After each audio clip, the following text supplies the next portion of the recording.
খেলা খবর champions league football. Real মাদ্রিদের কয়েকজন খেলোয়াড়ের বিরুদ্ধে শৃঙ্খলা ভঙ্গের অভিযোগ তদন্ত করবে উয়েফা।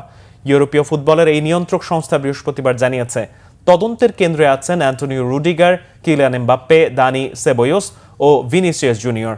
ঘটনা গত 12 মার্চের। সেদিন নগর প্রতিদ্বন্দ্বী অ্যাটলেটিকো মাদ্রিদের বিপক্ষে টাই ব্রেকারে জিতে চ্যাম্পিয়ন্স লিগের কোয়ার্টার ফাইনালে জায়গা করে নেয় ডিফেন্ডিং চ্যাম্পিয়নরা। ম্যাচ শেষে ওয়ান্দা মেট্রোপলিটনায় অ্যাটলেটিকো সমর্থকদের সামনে উদযাপনে মাতে দলটির খেলোয়াড়রা। ঘটনার বিস্তারিত জানায়নি উয়েফা, তবে স্প্যানিশ গণমাধ্যম জানিয়েছে সে সময় রিয়ালের খেলোয়াড়দের আচরণ নিয়ে উয়েফার কাছে অভিযোগ জানায় অ্যাটলেটিকো।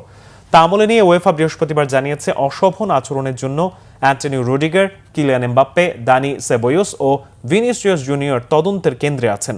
ভিডিও ফুটেজে দেখা গেছে প্রতিপক্ষের মাঠে রিয়াল মাদ্রিদের কয়েকজন খেলোয়াড় নেচে এবং অ্যাটলেটিকো মাদ্রিদ সমর্থকদের সামনে বিভিন্ন অঙ্গভঙ্গি করে জয় উদযাপন করছিলেন।